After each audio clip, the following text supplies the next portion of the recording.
Hey everybody, this is Owen Doherty, and I'm here with Andrew Champagne. Good to see everybody. For another episode of Burlington Democrats here on May 2nd.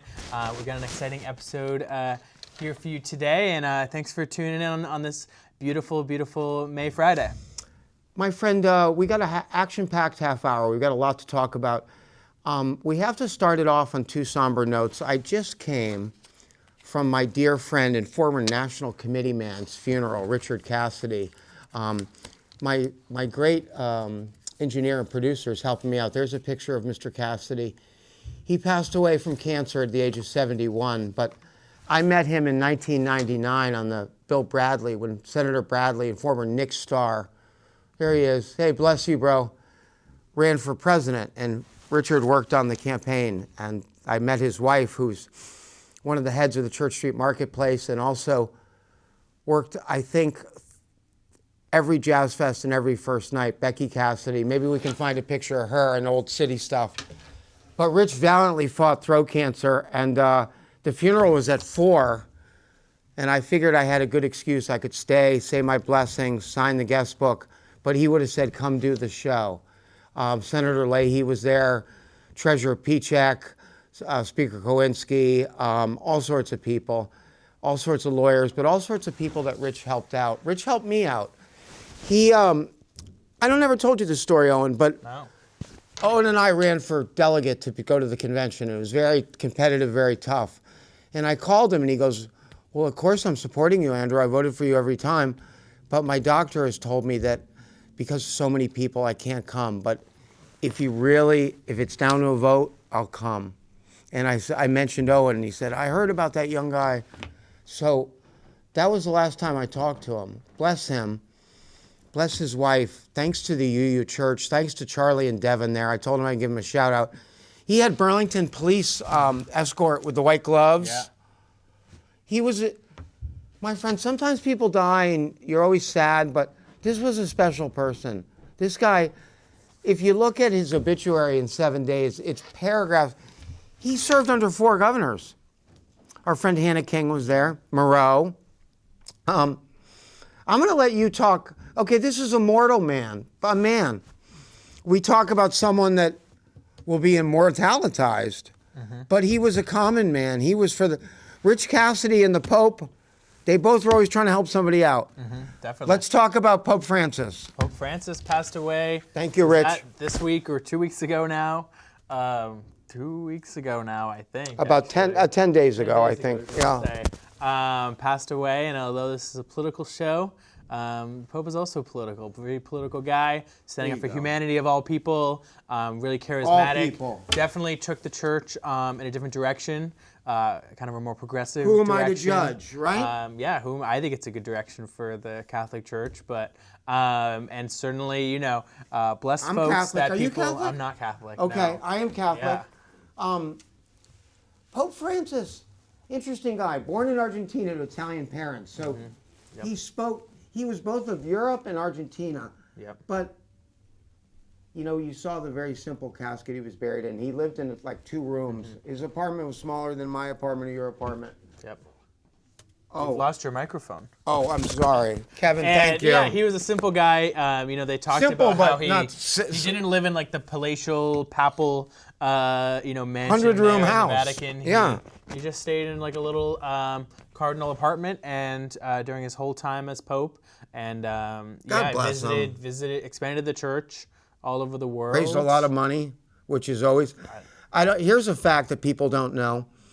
The #1 landowner in the United States, you'd think is the U.S. government, but it's the Catholic Church, followed by the government. Not the #1 private land.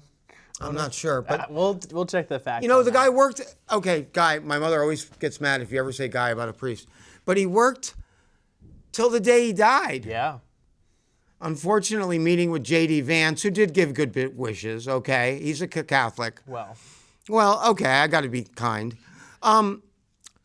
So let's talk, okay, we got to go back to local stuff now. God bless you, Pope Francis. Yeah. God bless you, Mr. Cassidy. Struggled with a lot of health for a couple of years. Oh. And pulled out, and I thought he was going to last a couple more months. You always think the Pope's going to live forever, Owen, Yeah, you don't expect the Pope to die. Obviously, we're in the minority in the Senate. We're in the minority in the House. Yeah. We have a very, very president that is trying to overwhelm those two bodies. Yep. We have to be the opposition, patriotic, but I'm objecting to, I don't know, 95% of what he's doing. What do you think? You're 100%. closer to 100. The 100 days you can only be compared to, honestly, though, Franklin Roosevelt's 100 days. The one thing about this cat, Mr. Trump, he's got a lot of energy. I'll give him that. But terrible appointments. We have to work on a couple things that we will talk about for the next 5 years. One is the midterms. Yep. Owen, talk to me. I got a bad fact for you guys. I didn't really realize this. We didn't win one of the swing states, Owen. I didn't know that. You knew that, obviously. What do you think, man? Yeah, there's a lot of Pretty work rough. to do. Luckily, there's already some movement. Yes. The president has the lowest approval rating out of any president in the last 90 years in his first 100 days. Way under 40%. He's losing his support among young men and pretty much every constituent group that exists out there. So yeah, certainly has plummeted in his approval ratings in the first 100 days. I think we're seeing a lot of that, on the streets and in the world. We're seeing folks kind of flee support of him or stand up more than they have previously, which is great news. And he certainly, our best chance to make change is going to be the midterms in 2026. By which is voting. a long ways away, and that will be the but first not thing we can really, actually Owen. do. Yeah, it's only 18 months Yeah. now, but still, that's a long time. He did a lot of damage in 100 days, so we should not count that out. Okay, I want to tell everybody. Maybe Kevin can find a picture. I don't know, but for years and years, a big, big tradition in northern Vermont, Franklin County, okay? Our beloved neighbors up about 15 miles from the border, about 35 miles from downtown Burlington, have the St. Albans Maple Festival. And I was invited to come up and march with the St. Albans Democrats, led by my friend Zach, who's the chair up there, ran really close race for legislature. We had my buddy Jake Perkinson. We had Mike Ross, who always will come. We were joined by a bunch of Franklin County marchers. But we got an amazing reception. I thought it was going to be heckled and maybe the finger. One guy said the flag, and we held up a flag and said the flag, and then he smiled. We got so many thank yous, so many thumbs up. The rural people felt that the Democratic Party left them behind. But I came up there to say, hey, man, we're with you. Yeah, They're nice people. certainly. I'd like to thank everybody who worked on that parade, man. It was a snowy. Terrible weather, right? No, the worst weather you can think of. Rainy, windy, but all the police, the firefighters, the emergency people, the volunteers, the historians, the marchers, Republicans and the governor came, okay? And it's always a thrill to come up there because it means a lot to people. And St. Albans is doing very well. They got some new housing. There was young, cool people up there. Yeah, St. Albans is moving in the right direction. So thanks to everybody in St. Albans. Thanks to that crew. It takes over the whole town for the whole day. Yeah. And, I wish Burlington had some parades once in a while, man. Yeah, we don't have any parade. We're in a parade desert here in Burlington. It's disappointing. Let's talk about Burlington politics, Owen. Why don't you take that away? I don't know what's going on in Burlington politics right now. Well, we have two new councilors. Yeah, we have two new councilors. City council Off to a started great start. meeting. Off to a good start. A lot of issues hitting Burlington right now. A big one. A lot of the Main Street businesses are struggling. Really struggling. Construction. So this is a shout out. Go to the Main Street businesses. Nectar's. 50th Mr. anniversary. Mike's, KKD, Muddy Waters, I heard Honey a rumor. Road. Go to all of them. They're struggling. Ski I heard Rack. a rumor. Yeah. Mr. Mike's, the recording studio upstairs. I heard a rumor. Now we're breaking this. Now, David Scheer, don't be mad at me. And I saw at the funeral, and I'd like to, boy, what a great guy, Owen's boss. But we think that Miss Ballant is going to have a little party at Nectar's. What do you think? That's not Going to be happening? not happening. Okay. But Talked about potentially happening, not at this time. Yeah. Okay. All politics is local. Everyone's invited to everything, Yeah. right? Yeah.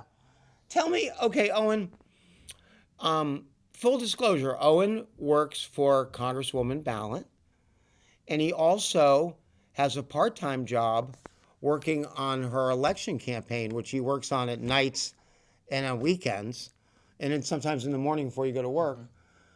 Talk about a 2-year term. You already start to have to think about, we're running, we have to raise some money, we have to mail some letters. Yeah. We got to make some phone calls. Yeah. She could have a really tough thing opponent. about being in Congress, and What if Phil Scott decided to run for especially the Congress? House of Representatives, is that it's only 2 years, which is the founders wanted to make sure that they were subject to the will of the people, but that also means that the folks are running all the time, and especially folks in battleground districts where that's where the majority hangs, are running all year round, and they're running their campaigns all office year never round, closed and- on. Yeah, no, never. Like never. in Ohio, PA. Yeah, always, all the time. Now- running for office. It's definitely challenging. Some people like it. Some people live for it. Yeah. One thing I've learned, living cycle to cycle in electoral politics can get kind of crazy. Now, I am endorsing Congresswoman Ballant. I think she's awesome. Nice. I personally know her. I've contributed to her. What's really cool, Ellen, is that so many congresswomen and men left that she's right up there in seniority. She's like a third of the people left. She wins another It's not term. a place people want to be right now. Yeah, She loves Congress. Yeah. She's doing good work. She boycotted President Trump's speech, to her credit. She said she just didn't want to sit through that. Yeah, the lies. Talk about how do you do early fundraising? You do letters, obviously only the political fanatics are worried about the midterms. Miss Ballant's seat is relatively safe, but no seat is safe. Yeah. None. Yeah, absolutely. A lot of ways that folks raise money. Obviously, every campaign really relies on the grassroots volunteers. supporters and the volunteers. So certainly those emails and texts, although they are frustrating, are very important when you're running for Congress or really any election. So if you believe in a candidate, I always tell people to support them because it is challenging to raise money, especially when you can raise money from all over the country now and everyone's competing for a small pot of the money. These PACs almost sometimes, I'm just going to be a little controversial, are almost too much with $200 million. Yeah, it's terrible. We got to get big money out of politics. Becca, for example, I contributed $40. Hey, man, it's something. She appreciates it. You appreciate it. Let's talk about, we got to give some shout outs to the senior senator, though. Man. Yeah, God. Senator Sanders has been busy around the love country. him. Everybody should tune into one of his rallies. They're online and stuff. Maybe we with have a good AOC. picture. There he is. I think he's in Pennsylvania this weekend and Ohio maybe. Also Drawing huge crowd. Big crowds, massive crowds, like He 90 had a crowd of 36,000, his biggest crowd in LA. in LA, and I think at Berkeley, he's really, he and AOC. Yeah. Bernie can't. I can't thank him enough. Now I'll tell you what brought me into tears. Really was, he does this exhausting schedule. They had Passover and Easter off, 2-week break. Peter Welch too, and Becca. He comes back. Now I'm sure all he wants to do is fall in bed. He's not a young man, but he goes down to Randolph and an event he started, playing chess with the high school students and feeding everybody free lunch. Now, if that's not the coolest effing thing, He's doing a spring fling dance in a couple weeks too. let's go to it, man. I'll go to it. Milton. Sounds like fun. Yeah, so he's doing some cool stuff, bringing community together. That's what we ought to be doing. Now, what about my other guy, my former boss, and hopefully boss to be again, because he always hires me on his campaigns, and that is my dear friend, Senator Peter Welch. Boy, what a great senator he is. Great guy. Right with Bernie. I know we have a picture of him, which I think was taken in Montpelier. There he is. You and Margaret, I love you guys. Just quietly getting the work done, but also publicly. Yeah, I mean, he's been a great. He picks his he's spots. Been vocal. He's working hard for SNAP benefits and the ag economy here in Vermont. Certainly a great fighter. Norwich doing a great job. Yeah. We have the best congressional delegation in the United States. Okay, now you might say, hey, New York has 50 people, or California, but you go up and down that line, man. Becca's there's some deadbeats. Becca's so Yeah. Becca is she's just sharp, man, and she gets it. And Senator Welch, you know, these guys have a lot of experience in State House. Now, Peter will tell you he learned a lot about his role being Senate Majority Leader in the House, where he used to bring his dog to Montpelier. Oh, really? And then Bernie, different trip. Amazing, kind of the first modern mayor of Burlington. I saw Mayor Clavel at the funeral. I love him too. Great guy. So we're really thrilled to work with these people. Becca is so nice to Owen. She's such a nice person. Bernie, if you talk to him, here's what I always say. Bring an issue. Come to the... And don't always ask for a selfie, okay? And Peter Welch, he'll talk to you for an hour. Yeah. You know? What about Governor Scott, the most popular governor? Where's he been in Burlington? I haven't seen him. Have I you? guess he's up in St. Albans, yeah. Well, he always marches in that parade with the motorcycle a lot. Yeah, you can't say he's not a bad guy. The legislature's been difficult this session, and He's been difficult. He's been difficult with them. Their ed financing, it seems to be the big issue, and they haven't figured it out yet. Will they figure it out before the summer? I think a lot of people don't know yet. He plays the waiting game. Yeah. Now, we need to go on the offensive. Now, Governor Scott, okay, listen, whenever I see him, he's always, hey, he's an honest, decent, good guy. He voted for President Biden and Kamala. He's an honest man. I found out, I don't think he would mind if I shared this, but his father lost his leg at D-Day. So Phil's a patriotic cat and a good guy, good race car driver, good family man. Race car driver. But I need you in Burlington. I need you working both on rural poverty and also where we're recording this show is on the corner of Archibald and North Winooski Avenues in the heart of the Old North End. Supposedly this is the poorest neighborhood. Mm-hmm. I think this is the greatest neighborhood in the world from what we always define, Owen, from Pearl and Willard all the way to the connector. Okay. Now, you're in the South End now, but you miss it. Yeah, Old North End is great.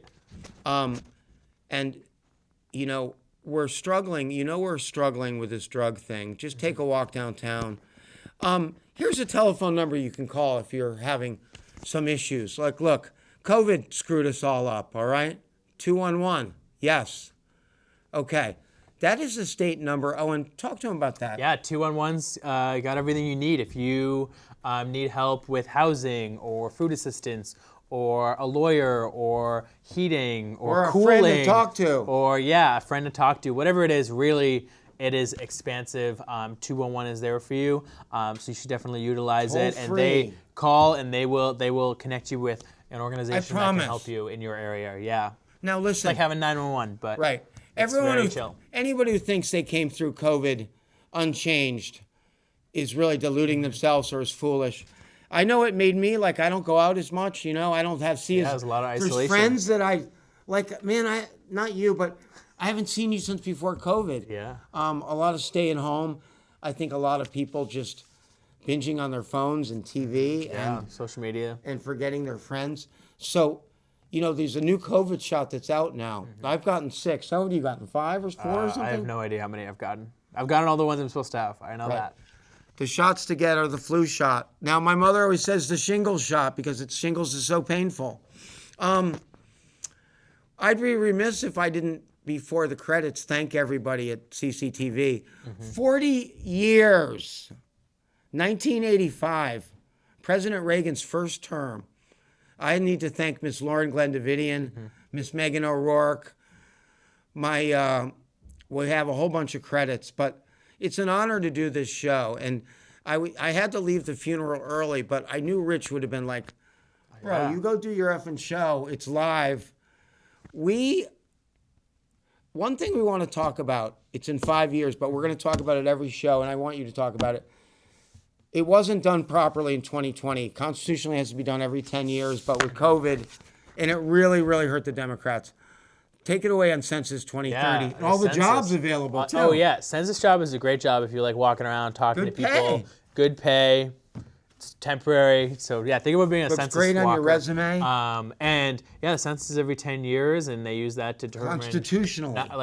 all sorts of things, including, like, the amount of federal money Vermont gets and your communities. It's very, very important. So definitely answer In the bigger census. states, you win or lose a congressman. Yeah, We you only have win one. or lose a congressman, and we're in trouble if in the Democratic Party right now because people are moving to red states like Texas or like, Florida. Idaho might gain a seat. All these places Utah, that are pretty red are Las projected Vegas. to gain, while all Democratic areas like New York or Pennsylvania or Minnesota are projected to lose seats.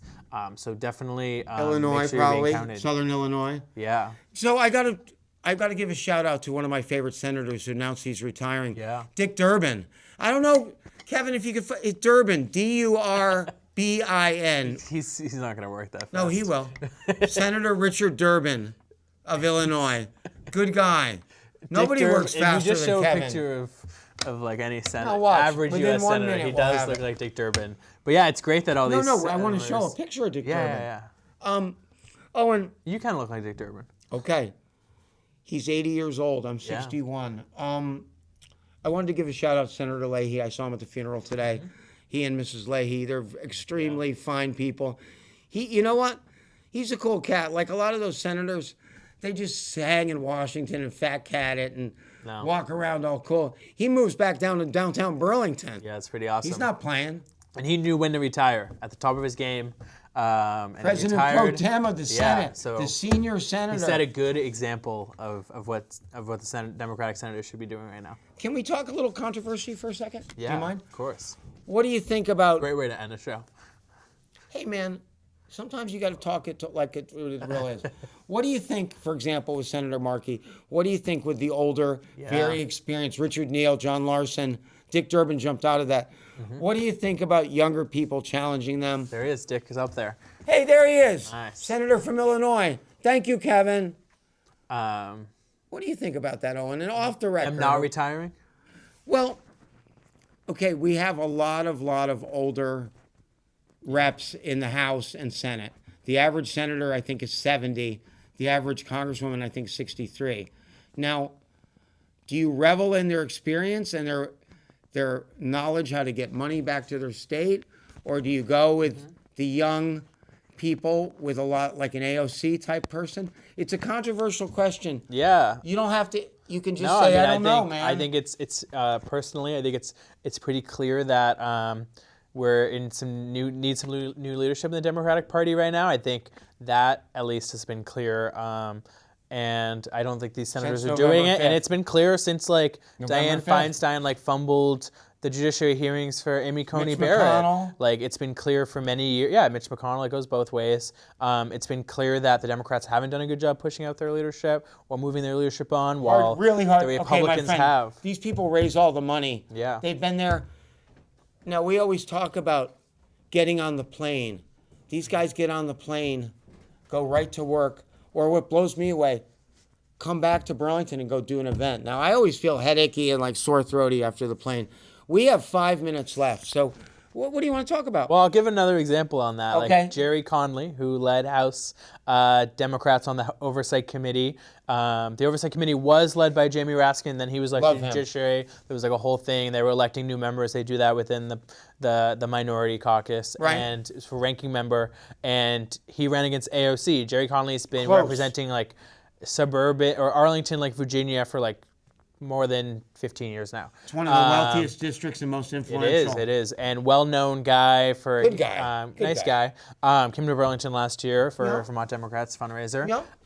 And everyone knew he had throat cancer. He said it was getting better. He ran. He just barely beat AOC for the spot. And then he was silent for the last 4 months in the beginning of the Trump administration. He was totally useless on the Oversight Committee. God bless him, though. His yeah, health, of course, Owen. God bless him. But he was totally useless. Think of the whole and his whole we elevated him. time, his whole tenure. Now, for example, in Hartford, where I grew up, there's a guy, John Larson. He's 76 years old. He's been in the House for 30 years. He's number like 3 or 4. He had a brain. He was speaking and kind of lost his train of thought. He's brought enormous amount of money to Hartford. He's a very good guy. He always kind of reminded me of Ted Kennedy. Richie Neal in Springfield, Mass. Yeah. Jim McGovern. Senator Markey has been in Congress since 1976. We're down to 3 minutes, so I'm going to let you take it out. God bless Richard Cassidy. God bless the Pope. Take it out. Okay, well, Okay. here we are. In memorial of those folks. Thank you for watching today. I hope everyone enjoys their weekend, enjoys their spring. If you're just tuning in for the first time, thank you so much for joining us today. And couldn't do this all without all of our viewers. So thank you very much.